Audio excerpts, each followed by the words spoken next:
CPM party జిల్లా కమిటీగా గత ఏదైతే కామారెడ్డి జిల్లాను వరదలు ముంచెత్తి అటు రైతులను వ్యవసాయ పంటల్ని అట్లాగే ఇటు నివాస ప్రాంతాలను మొత్తం చిన్నభిన్నం చేసిందో ఆ పరిస్థితులన్నిటి కూడా జిల్లా వ్యాప్తంగా సిపిఎం పార్టీ జిల్లా కమిటీ అట్లాగే మండల కమిటీలు గ్రామ కమిటీలు అన్నీ కూడా పరిశీలన చేసి అక్కడ రిపోర్ట్ ఇవ్వడం జరిగింది. దాని ప్రకారం కామారెడ్డి జిల్లాలో దాదాపు వేలాది ఎకరాల పంట నష్టం జరిగింది.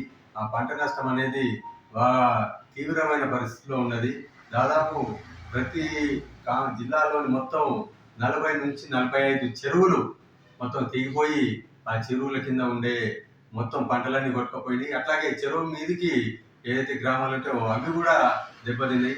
కాబట్టి ఈ అధికారుల అంచనా ఏదైతే ఉన్నదో దాని ప్రకారం ఈ కొట్టుకుపోయిన వేలాది ఎకరాలకు సంబంధించి వ్యవసాయ భూములకు మినిమం 40,000కు తగ్గకుండా నష్టపరిహారం కట్టియాలని చెప్పేసి సిపిఎం పార్టీ జిల్లా కమిటీ తరఫున డిమాండ్ చేస్తా ఉన్నాం. ఇది వెంటనే ప్రభుత్వం ఏదైతే కమిటీ వేసిందో ఈ వరదకు సంబంధించి ఆ ఎస్టిమేషన్ అనేది స్పీడ్గా చేసి వాటిని పూర్తి చేయాలా. రెండోది, ఏవైతే చెరువులు కుంటలు తెగిపోయినాయో వాటిని యుద్ధ ప్రాతిపదికన రిపేర్ చేయాలనేది మేము డిమాండ్ చేస్తా ఉన్నాం. ఎందుకోసం అంటే ఇప్పుడు వర్షాకాలం అయిపోతున్నది. ఇప్పుడు నీళ్లు ఎక్కువై పట్టుకుపోయిన పంటలు కొన్ని అయితే మిగతా పంటలు కూడా నీళ్లు లేకుండా వెళ్ళిపోయే పరిస్థితి ఉన్నది. భవిష్యత్తు వచ్చే కాలానికి కూడా అవి అందకపోతే మళ్ళీ 2 సంవత్సరాల 2 పంటలు 3 పంటలు పోతాయి. కాబట్టి వెంటనే యుద్ధ ప్రాతిపదికన వాటిని రిపేర్ చేయాలని, అట్లాగే మూడవది ఏంటంటే ఈ జిల్లాకు స్పెషల్ ఫండ్ ఇవ్వాలని చెప్పేసి మేము రాష్ట్ర ప్రభుత్వాన్ని, ముఖ్యమంత్రి రేవంత్ రెడ్డి గారిని కోరుతా ఉన్నాము. మీకు కామారెడ్డి మీద ప్రేమ చూపెట్టాలని చెప్పేసి మేము కోరుతా ఉన్నాం. ఎందుకోసం అంటే ఇప్పుడు ఒకటి పంటలు దెబ్బతిన్నాయి, రెండవది నివాస ప్రాంతాలకు సంబంధించి గ్రామీణ ప్రాంతాల్లో పాత పూరి గుడిసెలు కానీ అట్లాగే మిద్దె ఇండ్లు కానీ మొత్తం కూడా దెబ్బతిన్నాయి. వాళ్ళందరికీ కూడా ఇందిరమ్మ ఇళ్లలో పెట్టేసి వాళ్ళందరికీ ఇండ్లు శాంక్షన్ చేయాలని చెప్పేసి మేము కోరుతా ఉన్నాం. అట్లాగే కామారెడ్డి పట్టణానికి వస్తే కామారెడ్డి పట్టణంలో అట్లాగే కొంత మంచి కాలంలో అంటే పట్టణంలో ఏదైతే కామారెడ్డి పెద్ద చెరువు కింద ఉన్నదో ఈ పెద్ద చెరువు కింద ఉన్న కాలనీలు అన్నీ కూడా దెబ్బతిన్నాయి. బతుకమ్మ కుంట, అక్కడ టీచర్స్ కాలనీ, అశోక్ నగర్ అటు కూడా నీళ్ళు వచ్చినాయి, వరదలు వచ్చినాయి. అన్నిటికంటే భయంకరంగా కామారెడ్డి హౌసింగ్ బోర్డ్ కాలనీ అట్లాగే జిఆర్ కాలనీ దెబ్బతిన్న పరిస్థితి, కౌండిన్య వెంచర్ దెబ్బతిన్న పరిస్థితి మనకు కనిపిస్తా ఉన్నది.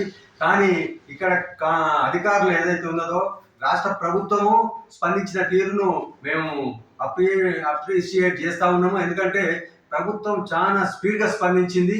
అట్లాగే రెండవది, అధికారులు కూడా కామారెడ్డి జిల్లా అధికారులు కూడా కలెక్టర్తో సహా ఎవరు కూడా సమయం వృధా చేయకుండా విస్తృతంగా పర్యటన చేసి పనులు జరిగేటట్టు చూశారు. కాబట్టి ఇది వాళ్లకు మేము ధన్యవాదాలు చెప్తా ఉన్నాము. ఈ క్రెడిట్ ని కొంతమంది రాజకీయ నాయకులు వాళ్ళ మీద వేసుకొని చెప్పి చేయాలని చెప్పి చూస్తున్నారు. ఇది తప్పుడు పద్ధతి. అధికారులు చేసిండ్రు, ప్రభుత్వం ఆదేశాల మేరకు అధికారులు చేసిన తప్పితే ఏ రాజకీయ పార్టీలు ఎవరు కూడా ప్రజలకు సహకారం చేయలేదు. ప్రధానంగా హౌసింగ్ బోర్డు జిఆర్ కాలనీకి సంబంధించి కామారెడ్డి ఎమ్మెల్యే రమణారెడ్డి గారు ఒక తప్పుడు మాటలు మాట్లాడుతున్నారు. ఈ మాటల్ని వెంటనే విరమించుకోవాలని, అక్కడ హౌసింగ్ బోర్డు జిఆర్ కాలనీ ప్రజలకు క్షమాపణ చెప్పాలని చెప్పేసి మేము డిమాండ్ చేస్తా ఉన్నాం. ఆయన మాట్లాడింది ఏంటంటే వాళ్ళ కర్మ, వాళ్ళు ఓవరు ఏమంటారు దాన్ని, ఎక్కువ అతి నమ్మకం ఏంటి ఎమ్మెల్యే గారు, అక్కడ 27 నాడు రాత్రి మొత్తం వర్షం వచ్చింది అనేది ఎవరికి తెలియదు. పైన వర్షం వచ్చింది, కింద ఉదయం 10:30 వరకు ఎట్లాంటి వరద లేదు.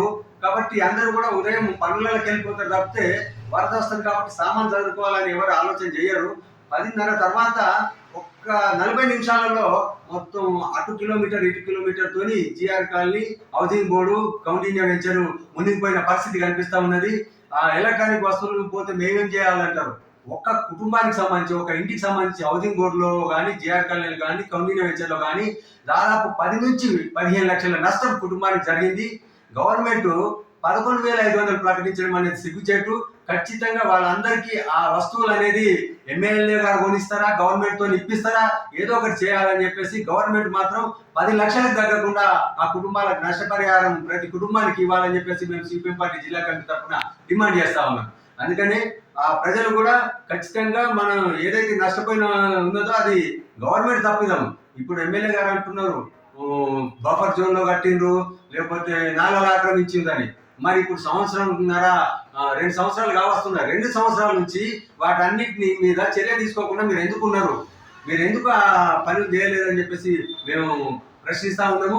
ఖచ్చితంగా ఎమ్మెల్యే గారు క్షమాపణ చెప్పాలా, వాళ్ళకు 10 లక్షలకు తగ్గకుండా నష్టపరిహారం ఇప్పించాలని చెప్పేసి, లేకుంటే వాళ్ళందరినీ తీసుకొని ఎమ్మెల్యే గారి ఇంటి ముందు ధర్నా చేయాల్సి వస్తుందని చెప్పేసి మేము తెలియజేస్తాం.